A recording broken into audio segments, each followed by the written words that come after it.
Institute है। मैं भगवा कैमूर जिला में अभी आया हूँ फिलहाल। मैं आप लोग से आज के बारे में बात करने वाला हूँ कि किसी भी जनरल कॉम्पिटिशन की तैयारी कैसे करते हैं। हमें मार्केट में देखिए हजारों बच्चे आते हैं, भीड़ में एक हजारों बच्चों की भीड़ होती है जो आती है तैयारी करने के लिए, लेकिन उन हजारों भीड़ में सिर्फ कुछ ही बच्चे क्यों सिलेक्शन लेके जाते हैं, कुछ बच्चों का ही क्यों सिलेक्शन होता है। और हम वो बात करेंगे आज, वो कुछ बच्चे ऐसा क्या करते हैं जिससे उनकी सिलेक्शन हो जाती है, और इन कुछ बच्चों में जो बहुत अच्छा कर जाते हैं लेकिन हजारों के भीड़ कुछ अच्छा नहीं कर पाते, उसके बारे में हम आपसे बात करेंगे।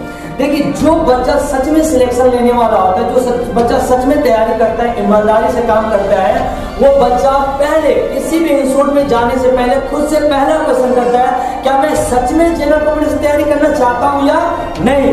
पहला सवाल, मैं एक सरकारी नौकरी बनना चाहता हूँ, सरकारी काम करना चाहता हूँ। अगर आपके अंदर पहला सवाल ये है तो आप अपने पहले क्वेश्चन का जवाब दे चुके हैं, बोलिए हाँ कि मैंने सरकारी नौकरी तैयारी करनी है। अगर वो बच्चे के मन से है कि मुझे सरकारी नौकरी की तैयारी करनी है और उसने बोला कि मुझे सरकारी नौकरी तैयारी करना है, सेकेंड सवाल ये आएगा, क्या सरकारी नौकरी तैयारी करने के लिए 6 से 8 घंटे डेली पढ़ने के लिए आप तैयार हैं? क्या लगता है कि आप 6 से 7 घंटे डेली पढ़ सकते हैं? अभी कंटिन्यूअस 3 सालों तक क्या आप पढ़ाई कर सकते हैं? दूसरा सवाल बोला और आपने बोला हाँ मैं कर सकता हूँ, 3 सालों तक 6 से 7 घंटे पढ़ाई कर सकता हूँ, तो समझो आप दूसरी सीढ़ी पर चढ़ चुके हो। इन सबके बाद अगर आपके मन में किसी भी तरह का नकारात्मक सोच नहीं होना चाहिए कि मेरी नौकरी लगेगी कि नहीं लगेगी, मेरा सिलेक्शन होगा कि नहीं होगा। अगर आपके मन में ये सवाल है कि मेरा सिलेक्शन होगा कि नहीं होगा, उसी दिन समझ लिया आपका सिलेक्शन कभी नहीं होगा। जो बच्चा ये सकारात्मक सोच से आया कि मैं तैयारी करने आया हूं और मैं सिलेक्शन लेके जाऊंगा, तो वो बच्चा सिलेक्शन लेके ही जाएगा। सेकेंड बात, अगर आप सोचो अभी बच्चे आते हैं तैयारी करने, हम उसे किस चीज की तैयारी करते हो सर पता ही नहीं है, उसे खुद पता नहीं किस चीज से तैयारी करना हो, तैयारी भी करने चले आए हो।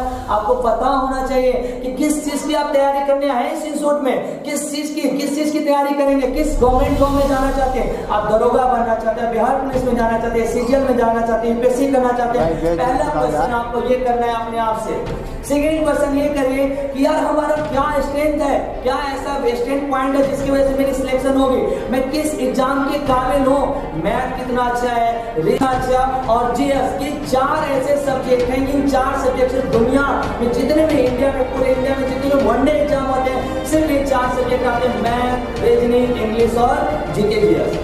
आप अगर इन 4 सब्जेक्ट में एलिजिबल हो तो दुनिया में जितने भी इंडिया में जितने भी कॉम्पिटिटिव एग्जाम होते हैं उन्हें आप क्वालिफाई कर सकते हैं। सबसे बड़ी चीज देखो, हम अगर सिर्फ बिहार की बात करें तो बिहार में हमारा सबसे ज्यादा बच्चा जीएस, मैथ, रीजनिंग पढ़ता है, लेकिन सिर्फ एक इंग्लिश की वजह से वो सीजीएल नहीं देता है, सीपीओ की तैयारी नहीं करता है, जबकि उसमें हर साल हजारों वैकेंसी आती है और बिहार के बच्चे उसमें कम से कम भाग लेते हैं और कम से कम बच्चों सिलेक्शन होती है। तो मैं ये बताऊंगा कि आप देखो, अगर जब तक इंग्लिश से डरते रहोगे कभी भी आपका सिलेक्शन नहीं होता है। जिस दिन आप इंग्लिश का डर अपने अंदर से निकाल दोगे उसी दिन आपकी सिलेक्शन पक्की हो जाएगी। तो वो दुनिया में किसी को कुछ भी नहीं आता है, दुनिया में हर इंसान सब कुछ सीखता है। ऐसा मत सोचो आपने बचपन से इंग्लिश नहीं सीखा तो आप कैसे इंग्लिश सीखेंगे। अरे भाई, सीखने के लिए कोई एज नहीं होती है, किसी भी सब्जेक्ट को सीखने का कोई उम्र नहीं होता है। जिस दिन आप तैयार हो गए उसी दिन आप सीख सकते हैं। जिस दिन आप अपने मन में कहते नहीं मुझे इंग्लिश, मैथ, इंग्लिश सीखना है,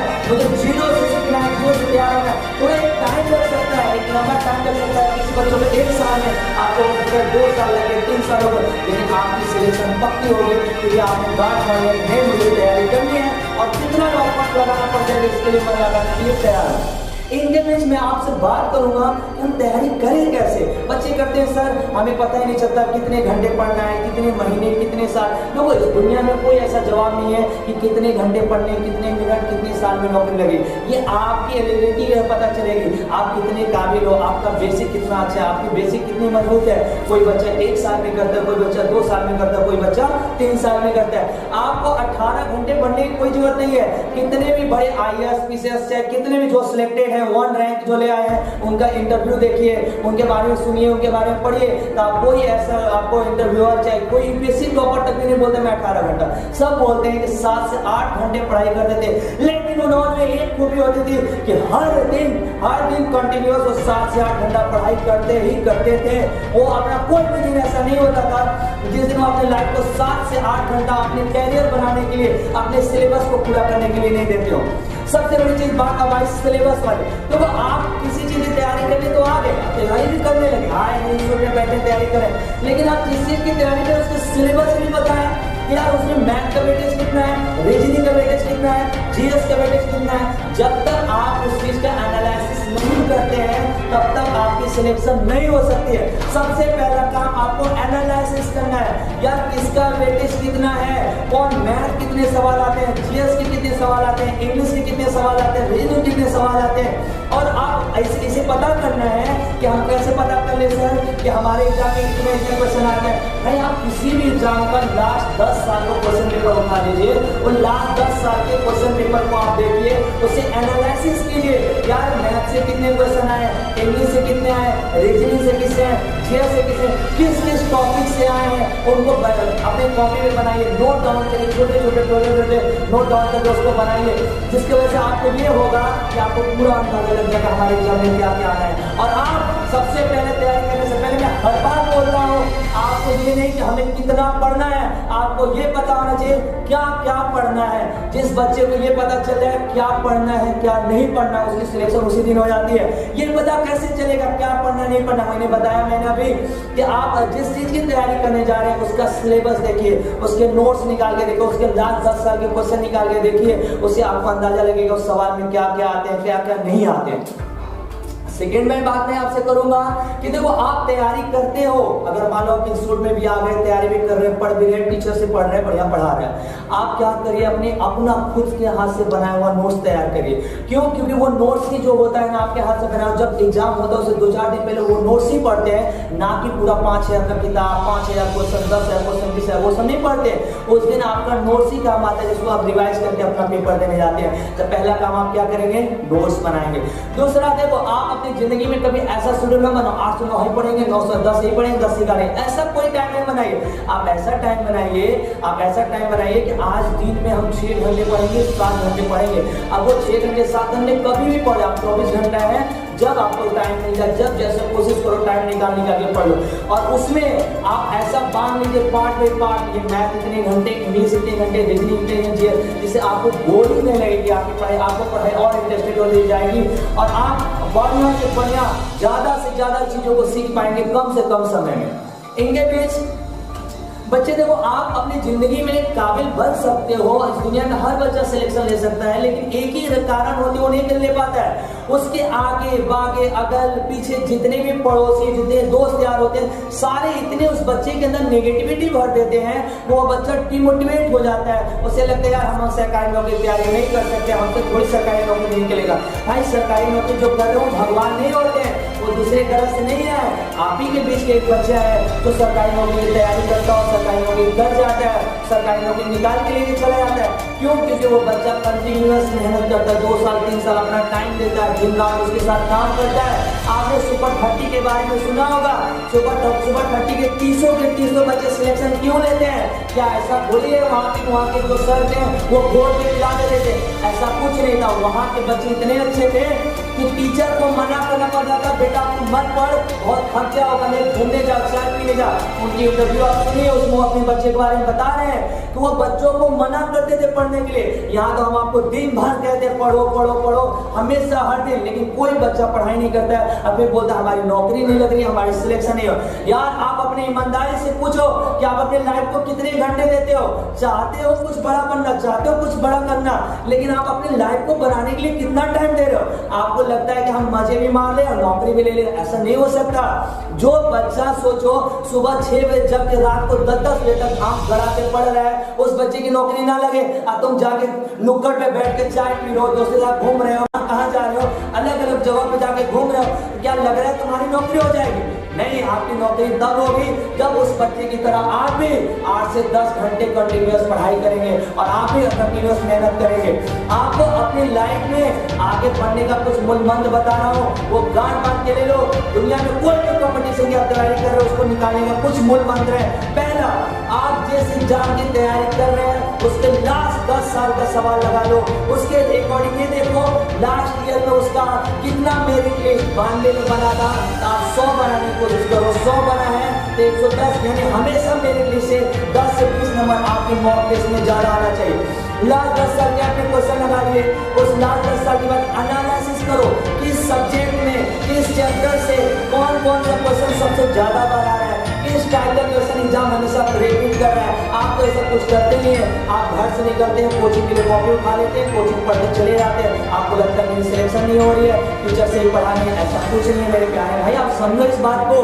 आप अपने से एनालिसिस करो क्या क्या पढ़ना है, क्या क्या नहीं पढ़ना है, कैसे कैसे पढ़ना है। आप हम बता रहे हैं सबसे पहले चीज देखो, आप मान लो अगर एक तरह से तैयारी कर लो, ट्यूशन में आज ट्यूशन भी पढ़ रहे हो, आप पहला काम करिए कि जो ट्यूशन में पढ़ाया गया नोट्स है उसे 2 से 3 बार रिवाइज कर लो। एक ने APJ अब्दुल कलाम ने एक स्टेटमेंट कहा था कि एक इंसान किसी एक किताब को 10 बार पढ़ ले, वो एक लाइब्रेरी की किताब पढ़ने के बराबर होती है, क्योंकि वो एक किताब से ही इतना ज्ञान सीख लेगा कि एक लाइब्रेरी की पूरी किताब नहीं दे सकते।